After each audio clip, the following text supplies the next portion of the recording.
Displayed at this time is a painting that the guest purchased from an estate sale, a piece that holds both artistic and historical significance. I bought this and another painting, and I paid about $3,000 for both paintings. Interestingly, the painting was created by the renowned artist Edward Mitchell Bannister, a figure celebrated for his contributions to American art.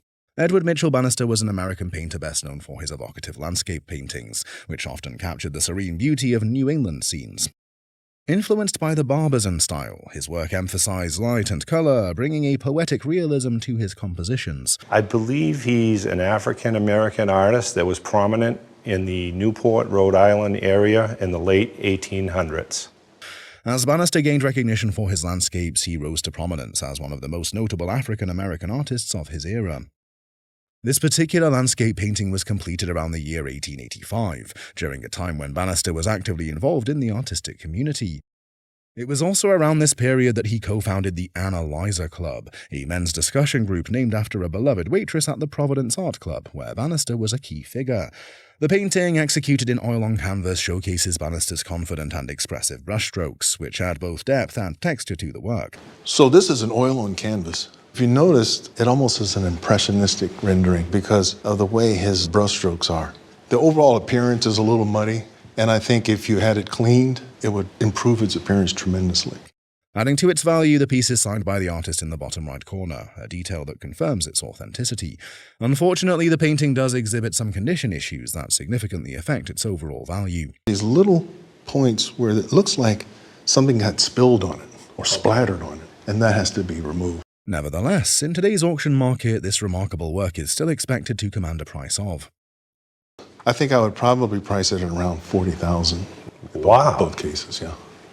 Well, thank you so much. A birthday gift, a family legend, and a tiny brooch with a truth far from its supposed homeland. The guest received it decades ago from her mother, who passed down the story that it was brought from Russia by great-grandparents in the 1890s. All I know is what my mother told me when she gave it to me for my birthday between 20 and 30 years ago. Okay. She said that my great-grandparents brought it from Russia when they came in the 1890s. Revealed today is a finely crafted American watch pendant brooch, made not in Russia, but by the celebrated Kremens and Company of Newark, New Jersey. Founded in the late 19th century, Kremens became renowned for their elegant Art Nouveau jewelry and masterful enamel work. This piece was designed for dual use, as a brooch pinned at the collar or as a pendant strung from a chain using its hidden hoop. Its surface shimmers with delicate enamel, a process requiring extreme precision and steady hands to achieve the rich, luminous color. What sets this example apart are the seed pearls adorning the design, an uncommon feature that elevates both its aesthetic and market appeal. Though small, it speaks volumes, a wearable piece of Gilded Age refinement, where beauty met versatility in everyday elegance. The Russian origin may be a family myth, but the brooch's value and charm are undeniably real. Passed down through generations and now ready to be worn again, this Kremens brooch carries an auction estimate between. We would put an auction estimate of $800 to $1,200, $1,200 on it. I'm going to have to wear it. It's beautiful. I think you should. In many cultures, censers have served both spiritual and aesthetic purposes, used in temples, ceremonies, and private homes to carry fragrant smoke and create a meditative atmosphere.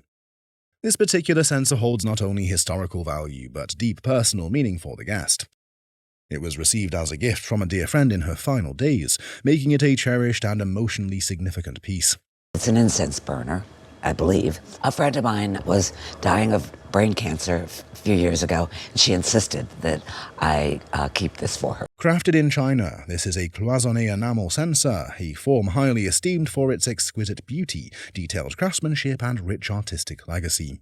Cloisonné is a technique where you take a copper or a bronze base and you affix it with wires and make partitions, which is what cloison means in French. The cloisonné technique, known in China as Jingtailan or Beijing enamel, is a celebrated form of decorative art. Introduced to China during the Mongol-led Yuan dynasty, it gained tremendous popularity during the Ming dynasty, which lasted from 1368 to 1644. Over the centuries, Chinese artisans mastered this complex process, filling thin wire compartments with enamel paste, then firing and polishing them into brilliant jewel-toned surfaces.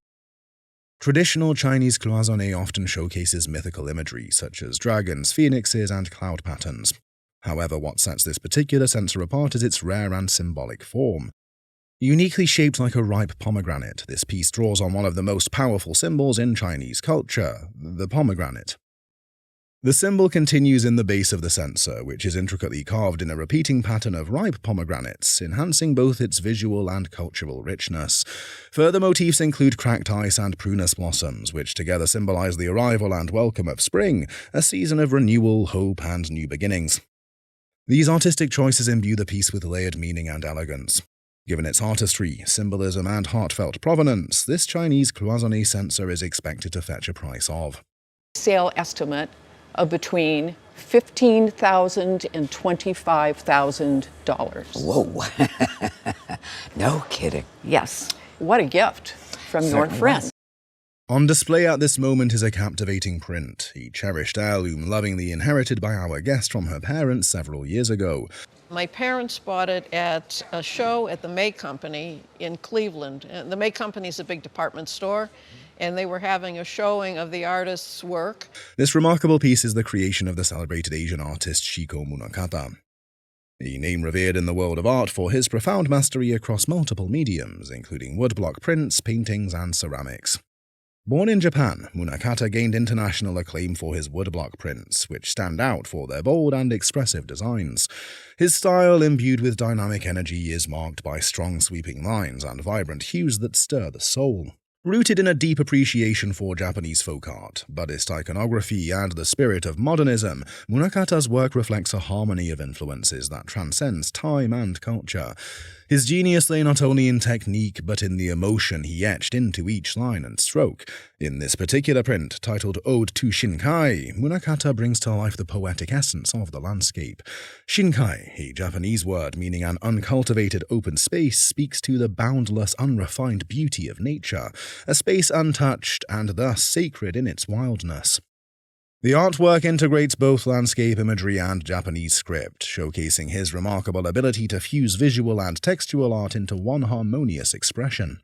What makes this piece especially mesmerizing is the technique used. The deep black ink is transferred directly from hand-carved blocks, a traditional yet powerful method that reveals the raw beauty and texture of the wood beneath the image. They're colored from behind with watercolor, and it bleeds through the thin Japanese paper. This print, once appraised several years ago, holds both sentimental and significant monetary value. Well, when I inherited it, it was appraised at $5,000 for the estate tax. And then later we had somebody else look at it who said it could be worth up to $15,000. To ever appear at auction, it would undoubtedly command a considerable price of. I would value a print like this at auction between $6,000 and $9,000. Okay, so kind of right in the middle of the two appraisals I got. This is not just any document. It is a priceless piece that seeks to preserve the history of the Negro Leagues and the groundbreaking moments that reshaped baseball forever. Within its pages lie a program from a dinner hosted by the National Conference of Christians and Jews. They started out in the 1920s as the National Coalition of Christians and Jews, and this was in 1956. An organization that has long been dedicated to fostering interfaith understanding, respect, and cooperation among people from different religious backgrounds. Founded with the mission of combating bigotry, bias, and all forms of social injustice, the National Conference of Christians and Jews has provided vital educational and training programs aimed at creating a more inclusive society. The ideals embodied by this organization resonate deeply with two men whose signatures can be found on this very program: Branch Rickey and Jackie Robinson. Branch Rickey was a visionary baseball executive whose innovative approach to the game left an indelible mark on the sport. Known for introducing the farm system and pioneering a new way of scouting talent, Rickey's influence extended far beyond strategy. His impact on social progress in baseball is legendary.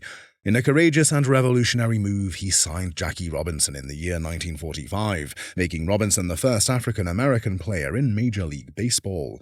This bold decision would not only change the face of the sport, but also serve as a catalyst for breaking down racial barriers in America. So he signed him and tried him out in 1946 in Montreal, and he said before he signed him to give him a heads up, before you sign this contract, you have to be able to take this abuse. Through Ricky's foresight, Robinson went on to achieve legendary status, becoming a 6-time All-Star and winning the National League's Most Valuable Player award. His courage and skill on the field paved the way for generations of African-American players, proving that talent and perseverance can defy the constraints of prejudice. Given the incredible history this document represents, it's no surprise that at auction it would command a significant price of. For insurance purposes, you can insure this for as much as $10,000. Oh, wow. It's absolutely fantastic. I'm absolutely thrilled. What we have here is a remarkable piece of Chinese history, an object that not only embodies exquisite craftsmanship, but also carries a rich personal story. This gilt bronze censer was gifted to the guest by his father, who in turn received it as a token of esteem from the Chinese military. This extraordinary piece, known as a gilt bronze censer, is immediately distinguished by the ornate design at its top, a hallmark of fine Chinese metalwork. What it was created to do is to have incense burn inside of it. With a layer of sand, you'd put incense sticks, and the incense smoke would rise through these apertures. Experts speculate that the censer was crafted in the late 18th century, a period considered one of the high points of Chinese cultural expression. During this time, artistic excellence flourished, and objects such as this were often created for imperial use or important ceremonial purposes. The body of the censer is adorned with cloisonné enamel work, where delicate tendrils form the elegant outlines of lotus plants, a symbol of purity and spiritual awakening in Chinese culture. The soft blue background evokes the essence of stylized water, complete with a rippling surface effect that lends the piece a sense of movement and serenity. The idea is that not only is it a censer where the smoke is rising, because that's burning, but it's also to make you think about the vapor that rises from a lake. Adding to its uniqueness, the legs of the censer are skillfully fashioned to resemble elephant trunks, a powerful symbol of strength, wisdom, and divine support in many Eastern traditions. This choice of design not only enhances the visual impact of the censer, but also deepens its spiritual significance. Scholars have speculated that this censer may have originally been part of a larger altar arrangement and could have served as a support element during religious rituals. Its design and detail suggest it held an important ceremonial function, making it more than just a decorative object. It was a sacred piece of cultural expression. At auction, given its historical significance, fine craftsmanship, and the personal provenance associated with the guest's family, this gilt bronze censer would be worth, I think, $2,000 to $3,000. Okay. It's worth something. It is worth something. This beautiful necklace was given to the guest by her grandmother as a Christmas present when she was just 10 years old, a heartfelt gift that has been cherished ever since. She had originally given it to my father, and my father gave it to me on Christmas Day, and I opened it. And in the letter, it had said that she had acquired them from my grandfather, so her husband, around 1934. Made with graduated natural pearls, the necklace reflects a classic style that has remained sophisticated through generations. These pearls are not only visually stunning but also carry historical significance, as it is believed the necklace was crafted sometime between the year 1915 and 1925. However, today, to determine if it's natural pearls, we send it off to a lab, and much like the dentist, they x-ray it. That's what I thought. This period was renowned for producing exquisite jewelry that showcased the fine artistry and meticulous detail of the era.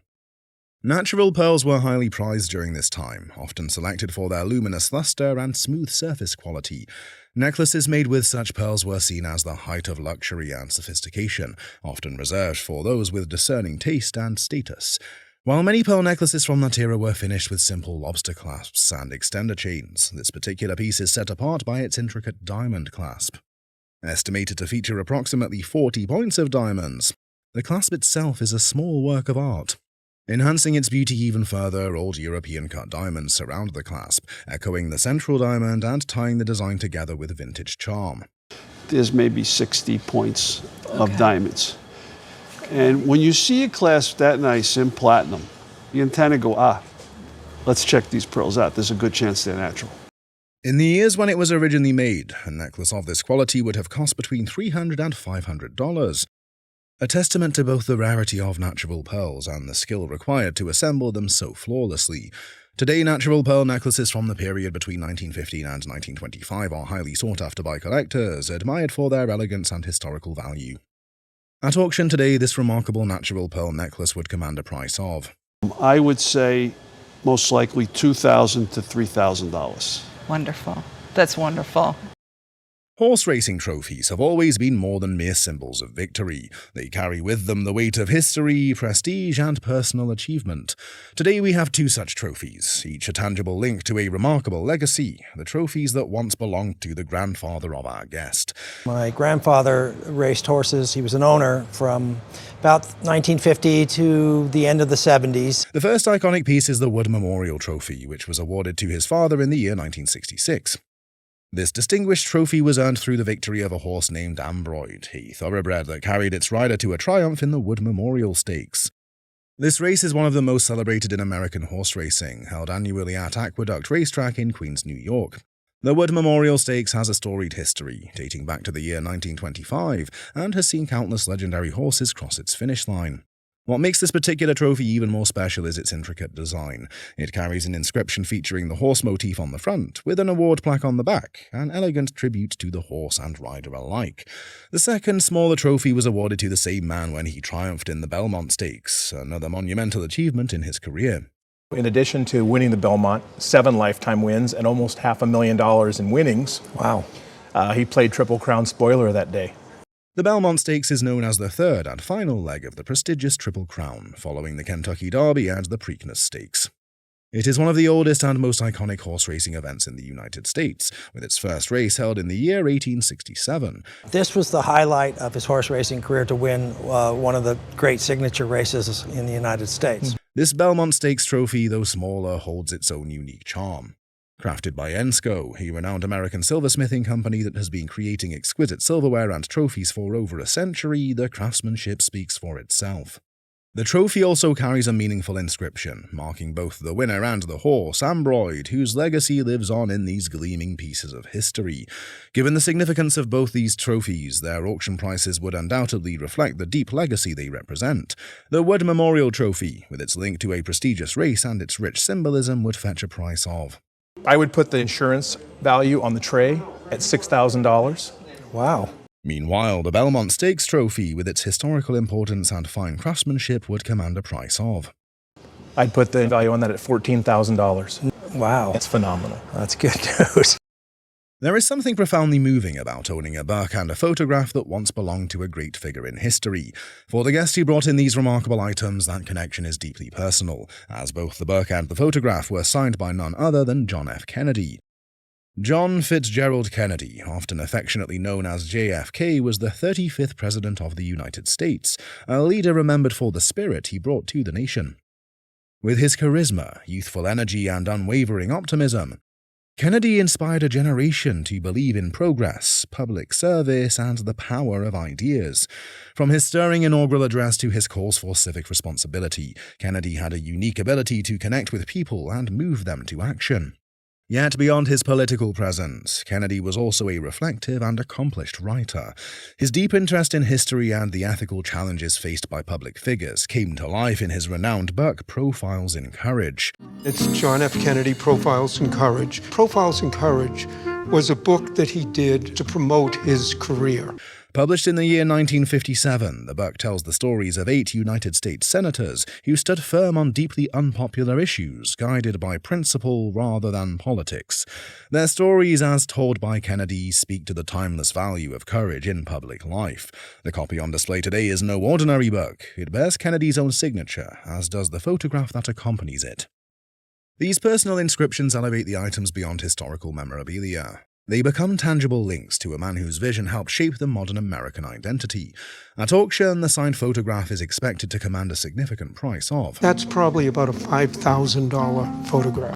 Likewise, the signed edition of Profiles in Courage is anticipated to achieve a price of...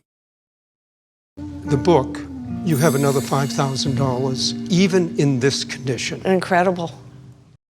This iconic illustration holds a special place in the family of the guest, having been passed down through generations as a cherished heirloom. It was originally given as a gift to the great-grandfather of the guest by the renowned artist William Herbert Dunton. My great-grandfather was an editor for Forest and Stream magazine, which became Field and Stream magazine, and I believe that the artist was also an illustrator. Dunton, a name synonymous with the American West, was a painter and illustrator whose works have become defining representations of that rugged, expansive landscape. William Herbert Dunton was an influential figure in American art, especially known for his affiliation with the cowboy artists of America. Buck Dunton is famous for two reasons. The first one was his illustration work, which he started very young. He sold his first drawing when he was 16. His passion for the Western frontier is evident in his artwork, which often portrayed cowboys, Native Americans, and sweeping, untamed landscapes. Through his detailed and evocative paintings and illustrations, Dunton captured the essence of the American West in ways that few others could. He spent a while with a grizzly bear hunter and then wrote a story about it. He was in Colorado, he was in Montana, he was in New Mexico, he was also in Mexico.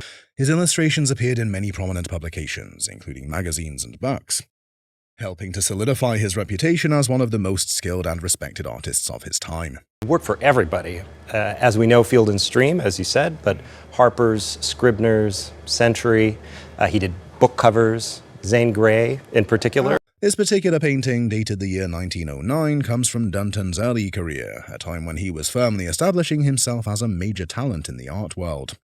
His works from this period are particularly prized for their attention to detail and their ability to convey the rugged beauty of the Western landscape, and this painting is no exception.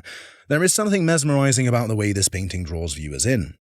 It seems to almost captivate the soul, inviting one to linger in its presence, and in doing so showcasing Dunton's undeniable genius. The brushstrokes, the interplay of light and shadow, as the vivid portrayal of Western life all work together to make this piece an unforgettable experience. The painting is signed in the lower right corner, further affirming its authenticity and lending credibility to the piece. Unfortunately, there is some condition damage that affects its overall value.